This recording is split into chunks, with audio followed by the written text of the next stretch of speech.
Welcome to these episodes of What's Up with Wendy's podcast.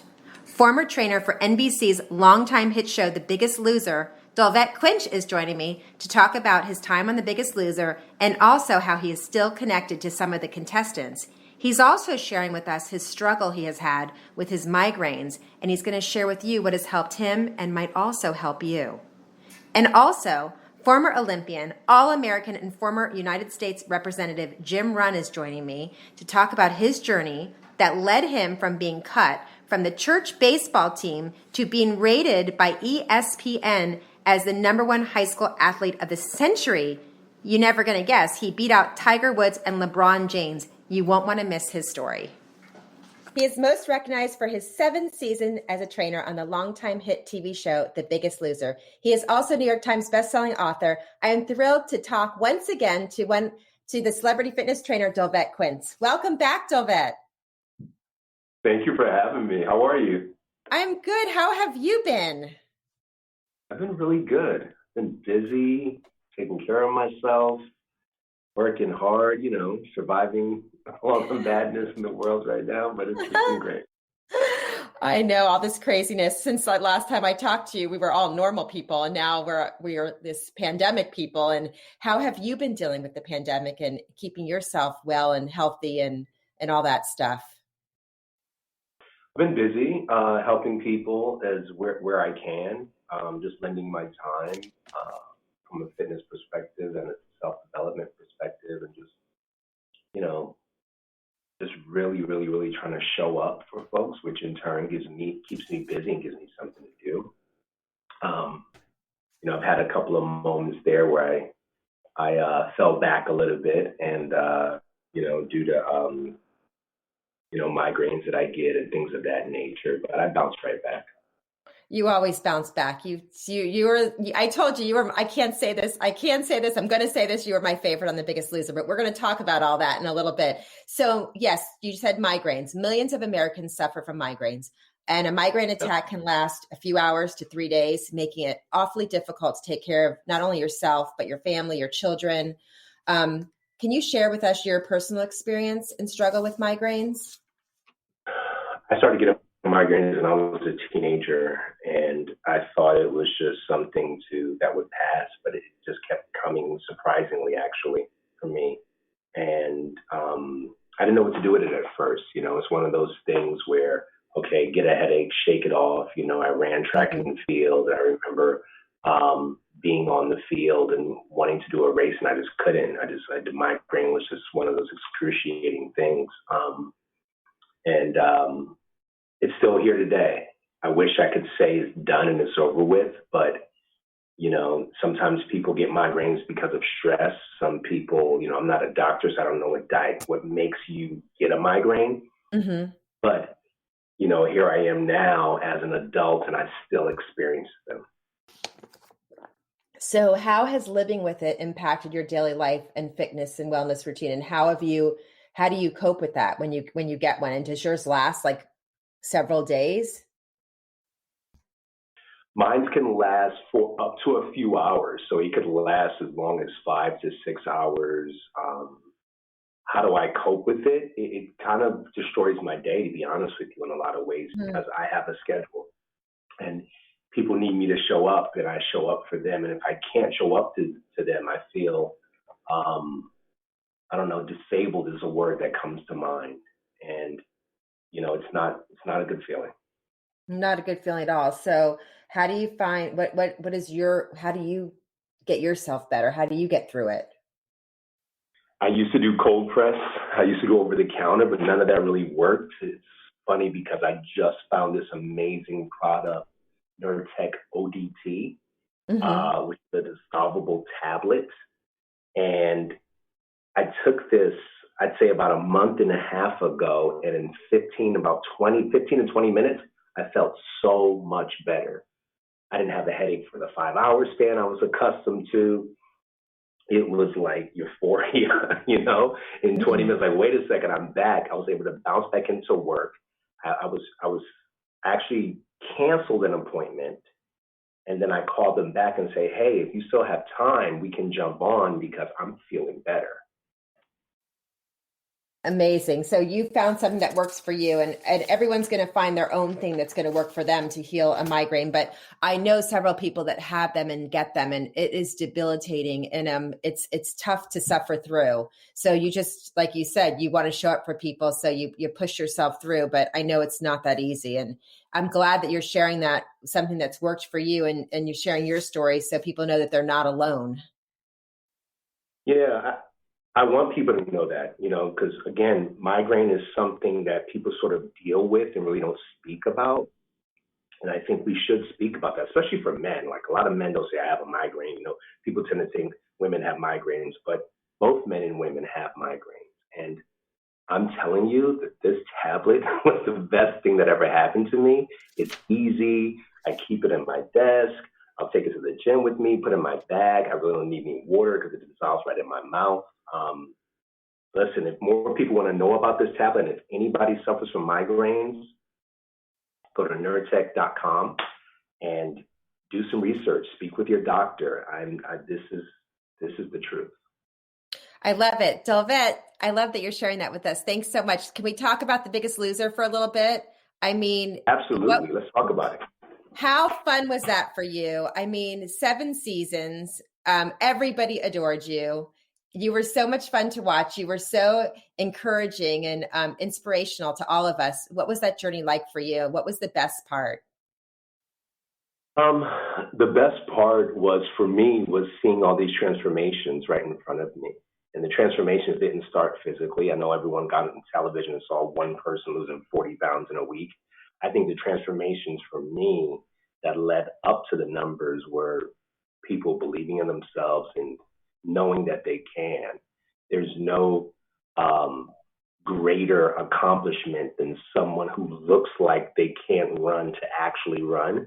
There's no greater accomplishment for someone who's been doubting themselves for such a long time, starting to believe in themselves. So for me, those parts of it were magical. And what was the most, do you have like a memorable, like somebody that do you still keep in touch with anybody from the show? Yeah, I keep in touch with a lot. I'd say about 20, 30 contestants from the shows over the years. Wow. I have a few of them in a group chat. In my very first season on the show, we're in a group chat and I check in on some of them. Some of them got married to each other. Some of them got married with kids. Yeah, so it's great. It's great. And then sporadically throughout the seasons, even people I didn't work with directly, I communicate with them and help them. If any questions pop up or they're in a rut. I love that, Dolvett. Of course you keep in touch with everybody. That's so like you. So what tell us what's happening now? What's happening in your life now besides the pandemic? Like I said, I'm doing my work with individuals and groups, helping people. I set up a self-development course. I'm finishing a second book right now. I started like you, Wendy. I hope to learn from you because I'm joining the podcast world here at the end of the month. Dolvett, congratulations. Good luck to you. Thank you. You can DM me anything you need. Not that I know much, but you're welcome to. I'd be happy to. So I have a few interviews in the can and I'll be pushing those out here fairly soon in the next couple of weeks. Just staying busy, more or less, working with my partners and doing some investments, just having fun. I love it. Former trainer of the longtime hit TV show, The Biggest Loser, Dolvett Quince was joining me today. Thank you for all that. And for more information about the migraine, which is so important, can you give it to us again one more time? It's neurotech.com, NURTEC.com. Go check it out. If you suffer from migraines or have anyone in your life that have migraines, go there. It's helping Dolvett, so hopefully it will help you guys too. And hopefully, we help some more people. Stay healthy, stay well. Good luck on your podcast. You can call me anytime, whatever you need. Thanks so much. I love having you on. Wendy, I want to make sure I spelled that right. I don't know if I did. It's NURTEC.com. Got it. For all your listeners. Okay. Thanks, Dolvett. Take good care. Okay. Be well. Okay. Bye, Wendy. Bye-bye. For people living with hearing loss, living during the COVID pandemic presents a unique set of challenges. Social distancing and mask wearing can make communicating especially difficult. Joining me to talk about this and more, track and field legend, Olympian, former U.S. Congressman, and Presidential Medal of Freedom recipient. I mean, I don't even know what to say. I'm so honored. Welcome to my show, Jim Ryun. Wendy, it's wonderful to be with you, and I'm glad you highlighted the fact that there are challenges for the hearing, those who have a hearing loss during the pandemic with the social distancing and the wearing of masks, and yet with a good quality hearing system such as the one I have, you can overcome that and you can hear what's being said, and I'm so grateful that I have my Phonak lyrics. They've been wonderful. So tell us about that. So you can actually wear them with the mask, and yes. You can wear them for a period of time without changing them? That's correct. So, for example, they go in the canal of the ear. They sit close to the eardrum. You put them in. The audiologist puts them in, and they can wear them for months. You can shower in them. You can run in them. And so during this particular time with mask wearing, you don't have the complications that come if you have a different system on the outside of the ear. So with it being invisible and carrying the kind of quality you would like to have, it's great. I find that during the pandemic I'm hearing well, and for example, my wife, who was my hearing aids when I was not fitted with systems, was glad to have that passed, and I'm grateful right now that we have a chance to listen and hear things correctly. Jim, isn't it amazing how far we've come? Just the fact that you don't have to take them out every day, just the fact that you can keep them for a period of time, I'm sure that is so helpful. It's very helpful, Wendy, that's why I encourage anyone that's listening, if you think you have a hearing loss, ask someone near you, a relative or your spouse or maybe your children, and I'm pretty sure they'll confirm that you have it. And then the next step is to get a good quality test, hearing test. As a young boy growing up after the fever that I had as a young boy and the loss of my hearing, my family doctor tested me and said my hearing was normal. Well, it was by the standards they had then, but as time went along, it became real clear that I wasn't hearing well. And so that's why a good hearing test is very, very important. An audiologist, a hearing professional, you can go online and find some screening there. You can go to trylyric.com. But again, get help and find out what you're missing as a result of not having a good system. That's amazing. So I was going to ask you that, Jim. So it started when you were little. So when you were age 5, you had a fever, but your loss didn't. But did the loss start right away, or was it gradual when you were little? Well, it started right away because the fever was so intense. But again, we didn't have the kind of testing that's available now, and for me, it became apparent in the classroom in that if I responded to a question, often I gave the wrong answer because I didn't hear the question. And that's one of the things that frustrates people, is that, they think they're reacting to people in terms of the question that's asked, but if they have a hearing loss, more than likely they didn't hear the original question, and therefore they're giving the wrong answer. Amazing. So it was basically from a high fever that this whole thing started. Yes, for me it was. Amazing. Yes. For you. Okay, so how have you been during the pandemic? I mean, obviously this hearing aid has helped you so much, but how have you been, and how has life been for you and your family? It has its challenges, again, with the wearing masks and social distancing, but I find that we're doing well. We're going along like everyone else, looking for answers and remedies, and so again, this is just one of the challenges that we're faced with at this time in our history. Right. Hopefully, we all just stay safe and healthy okay. I have to talk about. Yes, I have to talk about your amazing career. Your journey led you from being cut from the church baseball team to being rated by ESPN as the #1 high school athlete of the century, beating out Tiger Woods and LeBron James. Jim, you're very humble, but I've already mentioned track and field legend, former U.S. Congressman. You've done so much with your life.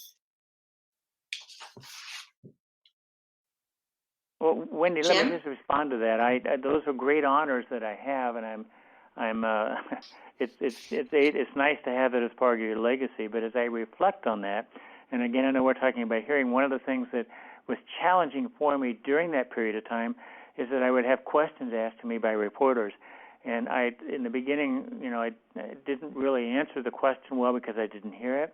And so, that was a challenge. I wanted to respond, but because I wasn't answering the right question, I became quite withdrawn at times.